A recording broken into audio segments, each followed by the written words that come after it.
जी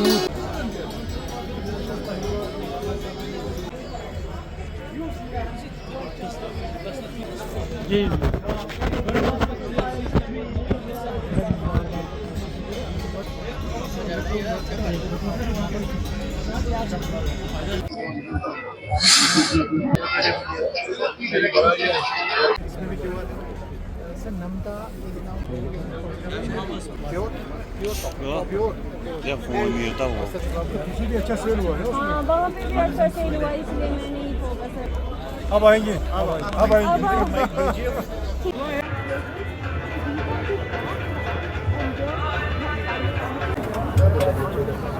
मिलेगा उसको इधर आओ क्रोजो दिखाता हूँ। ठीक है क्रोजो है, मैं को अच्छा नहीं लगा ये सब। चल चॉकलेट क्रोजो चल भगना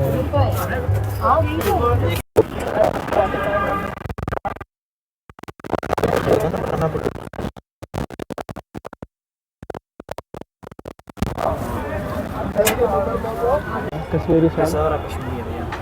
अच्छा ये पश्मीना, ये सारा पश्मीना है। ये पश्मीना नहीं है, ये पश्मीना नहीं है। इसमें से बहुत सारे ऐसे हमारे अवार्डीज आर्टिजन्स पद्मा अवार्डीज आज यहाँ पर मौजूद हैं। तो वो अपने हुनर से भी हम सबको आज हो सकते हैं। और कुछ प्रोडक्ट्स, कुछ लोकल कश्मीरी प्रोडक्ट्स जो यूनिक प्रोडक्ट्स हैं यहाँ पे, उनको अपने घर जरूर ले जाएं। की तरफ से की गई थी उसी शुरुआत को आगे ले जाने की कोशिश हमारी है, क्योंकि पिछले महीने जब हमने आर्टिजन से इंटरेक्ट किया तो उन्होंने कहा था कि लंबे स्पेल की एग्जीबिशन जैसी होनी चाहिए, ताकि एक बार जब वो सेटअप करते हैं तो 3 से 4 दिन कम से कम लोग आ सकें और उनके प्रोडक्ट्स को शोकेस करने का उनका मौका मिले। तो उन्हीं के फीडबैक पर काम करते हुए डायरेक्टर साहब और उनकी पूरी टीम ने आज इस 3 डे एग्जीबिशन पे काम किया है।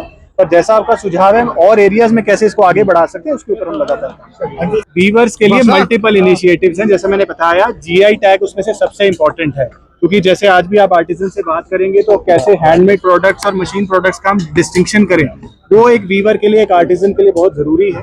15 जो क्राफ्ट से उन्होंने टैग किए हैं, 6 और के लिए मेरे को बताया गया कि प्रोसेस आगे चल रहा है, तो वो एक बड़ा इंपॉर्टेंट इंटरवेंशन है। उसके अलावा बहुत सारी भारत सरकार की स्कीम्स हैं जो चल रही हैं, जिसके अंदर असिस्टेंस सब्सिडीज डिपार्टमेंट की तरफ से दी जा रही है। मार्केटिंग के अंदर हमारा जो स्कूल ऑफ डिजाइन है, डिजाइनिंग के अंदर सभी ऐसे मुख्तलिफ पहलुओं के ऊपर डिपार्टमेंट काम कर रहे हैं। विंटर प्रिपेयरनेस का एक स्टैंडर्ड एसओपी है गवर्नमेंट की तरफ से, और उसको रेगुलरली रिव्यू किया जाता है, अपडेट किया जाता है।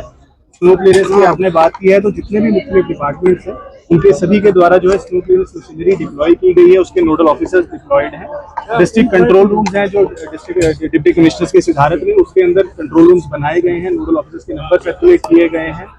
पावर के हवाले से भी एडिशनल जो बफर स्टॉक रखना है, ट्रांसफार्मर ऑयल का जो स्टॉक रखना है, वो सफिशिएंट क्वांटिटीज में स्टॉक किया गया है, ताकि अगर कोई डिस्ट्रप्शंस होती है तो उनको तुरंत हम रिस्टोर कर सकें, जैसे कि गवर्नमेंट की कमिटमेंट है। उसके अलावा जो विंटर डंपिंग करते हैं हम, चाहे वो कुपवाड़ा बांडीपुरा के हिली एरियाज हो, या उसके अलावा जो 8 नामे वाली जो स्नो बाउंड स्टेशन है वहाँ पर जो डंपिंग होती है, वो सारी डंपिंग हमने कंप्लीट की है। हमारी जितनी भी हॉस्पिटल्स हैं, हेल्थ इंस्टीट्यूशंस हैं, उनको भी जैसा हम हर साल की तरह जो रूटीन प्रैक्टिस रहती है उनको भी अलर्ट पे रखा गया है। तो विंटर प्रिपेयरनेस के हवाले से सारे अरेंजमेंट। देखिए ऐसा है, ट्रैफिक कंजेशन एक बहुत ही डायनेमिक इशू है, और आप देखते होंगे कि पिछले कई सालों से बहुत सारे मेजर्स इसके ऊपर लिए गए हैं, बहुत सारे चीज़ों के ऊपर काम भी हो रहा है। आपने देखा होगा हाल ही में जो श्रीनगर की रोड ट्रांसपोर्ट अथॉरिटी ने भी एक मीटिंग की थी और एक नो ई रिक्शा जोन उन्होंने डिक्लेयर किया है। कोशिश यही है कि थोड़ी डिकंजेशन की आगे की तरफ आगे बढ़े। उसके अलावा स्मार्ट सिटी की जाने से भी कई सरफे पार्किंग्स और मल्टी लेवल पार्किंग डेवलप की गई हैं। आगे आने वाले वक्त में कैसे इसको और बढ़ा सकते हैं उसके ऊपर हमारी कोशिश रहेगी। लेकिन आपकी जानिब से मैं एक अपील जरूर छोटी सी करना चाहूंगा, क्योंकि स्मार्ट सिटी के इंटरवेंशन जरूर हो रही है, चाहे वो इंटीग्रेटेड ट्रैफिक मैनेजमेंट हो, चाहे वो नए लेबाइज की डेवलपमेंट हो, बस स्टॉप्स की बात हो, लेकिन हमें भी थोड़ा सा सिविक सेंस और ट्रैफिक सेंस को जो है फॉलो करने की जरूरत है कि हम डेजिग्नेटेड स्पॉट्स पे ही पार्किंग करें, चाहे वो ऑन रोड पार्किंग है, चाहे वो ऑफ रोड पार्किंग है। ट्रैफिक लाइट्स को फॉलो करें, बिकॉज कई जगह पे हम देखते हैं कि हम फॉलो नहीं करते, उस वजह से दिक्कत आती है। लेन ड्राइविंग करें। नेशनल हाईवेज पे बहुत सारे एक्सीडेंट्स हमें हाल ही में देखने को मिले हैं। जब हम सही लेन में ड्राइव नहीं करते तो हमें सही लेन्स में ड्राइव करने की जरूरत है। तो मैं समझता हूँ बहुत सारे नॉर्म्स को अगर हम फॉलो करेंगे तो बहुत सारे जो इस मुसीबत से हमें निजात मिलेगी।